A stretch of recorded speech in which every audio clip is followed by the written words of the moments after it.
അപ്പൊ നമുക്കിന്ന് ഒരു താറാവ് റോസ്റ്റാണ് ഉണ്ടാക്കാൻ പോണത്. അപ്പൊ നമുക്കിതൊന്ന് ഐസ് പോകാൻ വെള്ളത്തിലിട്ടു.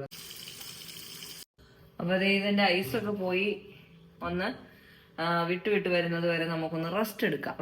അപ്പൊ നമ്മൾ താറാവൊക്കെ ക്ലീൻ ചെയ്തെടുത്തോണ്ട് വന്നിട്ടുണ്ട് കേട്ടോ. നല്ലവണ്ണം ഈ താറാവിലെ തന്നെ മൂത്തതും ഇളയതും ഒക്കെ ഉണ്ട് കേട്ടോ. കോഴിയിൽ ബ്രോയിലർ, നാടൻ കോഴി എന്നൊക്കെ പറയുന്ന പോലെ. അപ്പൊ നമ്മളത് വേവിക്കുമ്പോ വിസിലടിപ്പിക്കുമ്പോ അതിനനുസരിച്ചിട്ട് വിസിലടിപ്പിച്ചെടുക്കണം. ഇളതായിട്ടുള്ളതാണെങ്കിൽ നമുക്ക് പെട്ടെന്ന് തന്നെ വെന്ത് കിട്ടും. നല്ല മൂപ്പുള്ളതാണെങ്കിൽ അതിന് സമയം എടുക്കും. അപ്പൊ അതിനനുസരിച്ചിട്ട് വേണം നമ്മളത് വേവിക്കാനായിട്ട്. ഇപ്പൊ ചിക്കൻ ആണെങ്കിൽ, ബ്രോയിലർ ചിക്കൻ ആണെങ്കിൽ നമുക്ക് ഇതുപോലെ കുക്കറിലിട്ട് വേവിക്കേണ്ട കാര്യമൊന്നുമില്ല. പക്ഷെ നാടൻ കോഴി ആകുമ്പോൾ നമ്മള് കുക്കറിലിട്ട് തന്നെ അടിച്ചെടുത്തില്ലെങ്കിൽ അതില് ഇറച്ചിയൊന്നും വേവത്തില്ല. അതുകൊണ്ട് നമ്മള് കുക്കറിലിട്ടാണ് താറാവ് വേവിക്കാൻ വെച്ചേക്കുന്നത്. മിക്കവരും വിസിലടിപ്പിച്ചെടുക്കുകയാണ് ചെയ്യുന്നത്. ഞാൻ ചെയ്യുന്ന എങ്ങനെയാന്ന് വെച്ച് കഴിഞ്ഞാല് വിസിലടിക്കാതെ ഒരു 20 മിനിറ്റ് ചെറിയ തീയില് വെച്ചേക്കും. അപ്പൊ പാകത്തിന് വേവായി കിട്ടും കേട്ടോ. വെന്തലിഞ്ഞു പോകത്തുമില്ല. അപ്പൊ നമുക്കിതിലേക്ക് മഞ്ഞൾപ്പൊടി, ഉപ്പും ഇട്ട് നമുക്കിതൊന്ന് വേവിക്കാൻ വെക്കാം. ഇതാ 1 സ്പൂൺ ഉപ്പും 1/2 സ്പൂൺ മഞ്ഞൾപ്പൊടി ഇട്ടിട്ട് നല്ലവണ്ണം ഒന്ന് തിരുമ്മി യോജിപ്പിച്ച് കൊടുത്തിട്ട് നമുക്കിതൊന്ന് വേവിക്കാൻ വെക്കാം.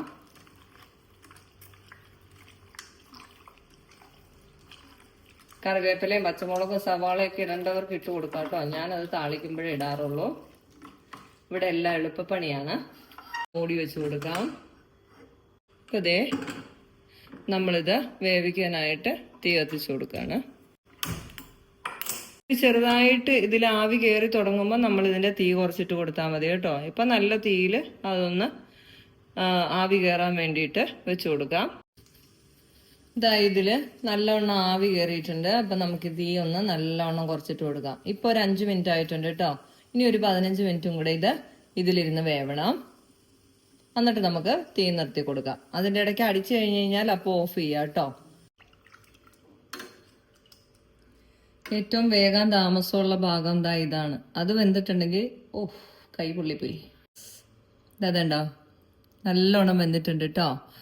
നമുക്കിനി ഇത് കറി വെക്കാൻ തുടങ്ങാമേ. താറാവിന് നല്ല നെയ്യുണ്ട് കേട്ടോ. അതുകൊണ്ട് ചിലർ ഉരുളൻകിഴങ്ങൊക്കെ ഇട്ട് വെക്കും. ഞാൻ ഉരുളൻകിഴങ്ങ് ഇടാറില്ല കേട്ടോ. ഉരുളൻകിഴങ്ങ് ഇട്ടാലും കുഴപ്പമൊന്നുമില്ല. പക്ഷെ ഉരുളൻകിഴങ്ങിന്റെ ടേസ്റ്റ് വരും. പിന്നെ അന്ന് തന്നെ കൂട്ടി തീർക്കാനൊക്കെ ആണെങ്കിൽ നമുക്ക് ഉരുളൻകിഴങ്ങ് ഇട്ട് വെക്കാം. നമുക്ക് ഒരു സവാള എടുക്കാം. ഒരു വലിയ കഷ്ണം ഇഞ്ചി, ഇത്രയും വെളുത്തുള്ളി എടുത്തിട്ടുണ്ട് കേട്ടോ. സവാള എടുത്തിട്ടുണ്ട്.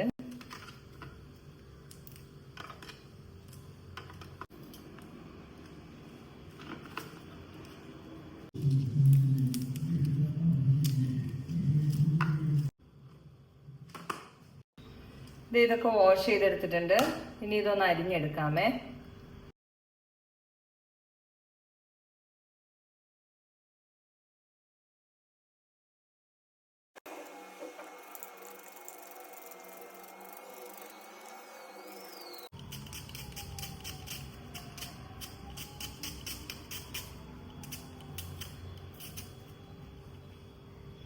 അപ്പൊ ഉരുളി അടുപ്പത്ത് വെച്ച് തീ കത്തിച്ചു കൊടുക്കാമേ. അപ്പൊ ഇതിലെ വെള്ളമൊക്കെ ഒന്ന് വറ്റി വരട്ടെ. വെളിച്ചെണ്ണ ഒഴിച്ചു കൊടുക്കാം. ഇതിപ്പോ നമ്മൾ കറി വെച്ച് വരുമ്പോഴത്തേക്കും താറാവിന്റെ നെയ്യും കൂടെ ആയി കഴിയുമ്പോൾ ഭയങ്കരമായിട്ട് നെയ്യ് വരും. അതുകൊണ്ടാണ് കൂടുതലും എല്ലാവരും ഉരുളൻകിഴങ്ങൊക്കെ ഇട്ട് വെക്കുന്നത്. എണ്ണ ചൂടായി വരുമ്പോൾ അതിലേക്ക് കടുക് ഇട്ട് കൊടുക്കാമേ. കടുക് പൊട്ടി വരാറാകുമ്പോഴത്തേക്കും കറിവേപ്പില ഇട്ട് കൊടുക്കും.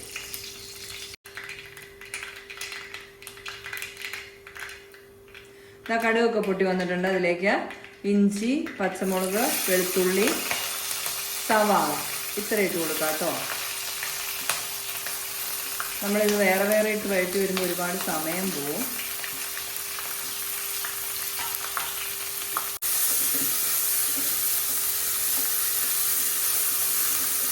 തീ ഒന്ന് കുറച്ച് വെച്ച് കൊടുക്കാം. ഏറ്റവും വലിയ ബർണറിൽ വെച്ചിട്ടാണ് ഞാൻ പാചകം ചെയ്യുന്നത് കേട്ടോ. കാരണം എനിക്ക് ക്ഷമ വളരെ കുറവാണ്. അടുക്കളയിൽ നേരം പോക്കുന്നതിനോട് എനിക്കൊരു താല്പര്യവുമില്ല. ഞാൻ 1 സ്പൂൺ ഉപ്പിട്ടിട്ടാണ് താറാവ് വേവിച്ചിരിക്കുന്നത്. 1/2 സ്പൂൺ ഉപ്പ് കൂടെ ഇട്ട് കൊടുത്തിട്ടുണ്ട് കേട്ടോ. ഉരുളി ആയതുകൊണ്ട് പെട്ടെന്ന് വഴണ്ടി വരും. നല്ല ചൂടല്ലേ.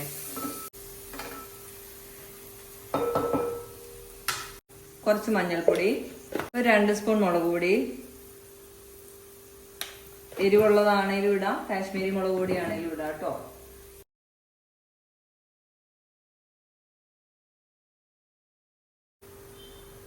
2 ടേബിൾ സ്പൂൺ മല്ലിപ്പൊടി ഇട്ട് കൊടുത്തിട്ടുണ്ട്.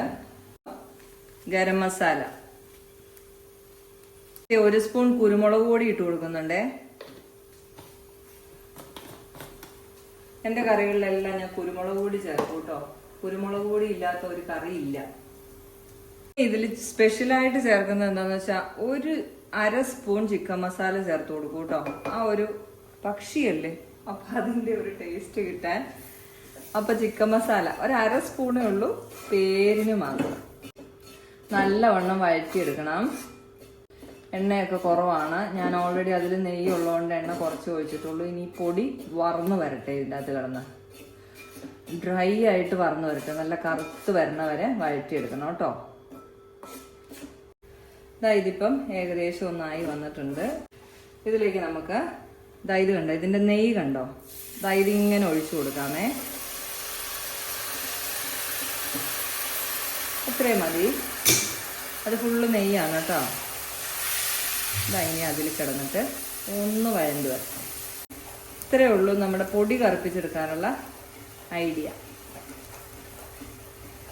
നല്ലവണ്ണം ഒന്ന് തിളച്ച് ഒന്ന് വഴണ്ട് വരും. തീ കുറച്ച് വെച്ച് കൊടുക്കാം.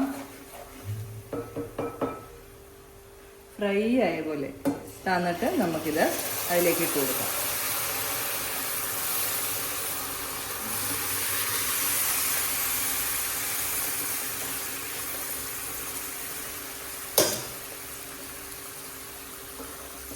ഉരുളി ആയതുകൊണ്ട് ഭയങ്കര ചൂടാണ്.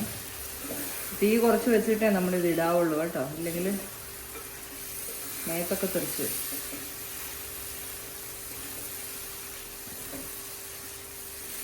ഇപ്പൊ കണ്ടോ, നല്ല കളർ വന്നേ, നല്ലൊരു മണവും വന്നു.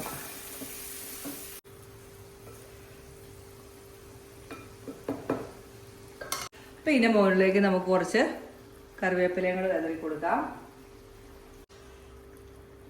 നേരെ വെച്ച് കൊടുക്കട്ടെ. ഞാൻ ദേ കുക്കർ കഴുകിയിട്ട് ഇച്ചിരി വെള്ളം കൂടെ ഒഴിക്കുന്നുണ്ടേ. ഇത് ഓൾറെഡി വെന്തിരിക്കുന്ന, അതുകൊണ്ട് അധികം തിളക്കേണ്ട ആവശ്യമൊന്നുമില്ല. ഒന്ന് തിള വന്നാൽ മതി. അപ്പൊ ദേ ഇത് തീ ഒന്ന് കൂട്ടി വെച്ചിട്ട് ഞാനിതൊന്ന് മൂടി വെക്കാണ്. അപ്പൊ ദേ നമ്മുടെ താറാവ് റോസ്റ്റ് റെഡി ആയിട്ടുണ്ട് കേട്ടോ. ഇതിൽ നെയ്യാണ് കേട്ടോ മോളി പൊങ്ങി കിടക്കുന്നത്. താറാവ് കറിയാന്ന് ആരും വിചാരിക്കണ്ട. ഇത് 2 തവണ എടുത്ത് കഴിയുമ്പോൾ ഇത് റോസ്റ്റ് ആവും. ഇത് അടിപൊളി താറാവ് റോസ്റ്റ് റെഡി ആയിട്ടുണ്ട്. ഉരുളിയുടെ ചൂടാറി കഴിഞ്ഞു കഴിഞ്ഞാൽ ഇതിന്റെ വെള്ളം മുഴുവൻ വറ്റുക എന്നാണ് അർത്ഥം. അപ്പോഴത്തേക്കും ഇത് മൊത്തം വറ്റിപ്പോയിട്ടുണ്ടാവും. ഇനി നമ്മൾ എടുക്കാൻ വരുമ്പം ഇതില് കഷ്ണങ്ങൾ മാത്രം, കുറച്ച് നെയ്യേ ഉണ്ടാവുള്ളൂ.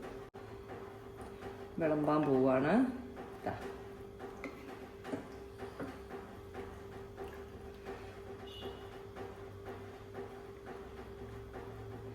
ാണ് മുകളിൽ മുഴുവൻ കിടക്കുന്നത്. നമ്മളത് വേണമെങ്കിൽ കോരി കളയാം നമുക്ക്. ഉരുളൻകിഴങ്ങ് ഇട്ട് വെച്ച് കഴിഞ്ഞാൽ അതിൽ കുറച്ച് പിടിച്ചോളും. അപ്പോൾ അങ്ങനെ വെക്കുന്നവർ അങ്ങനെ വെക്കുക. അടിപൊളി ടേസ്റ്റാണ് കേട്ടോ. അപ്പോൾ എല്ലാവരും ട്രൈ ചെയ്ത് നോക്കണേ. വളരെ സിമ്പിളായിട്ട് വെക്കാൻ പറ്റിയ ഒരു സംഗതിയാണ്. അപ്പോൾ അടുത്ത വീഡിയോയിൽ കാണാം. ബൈ.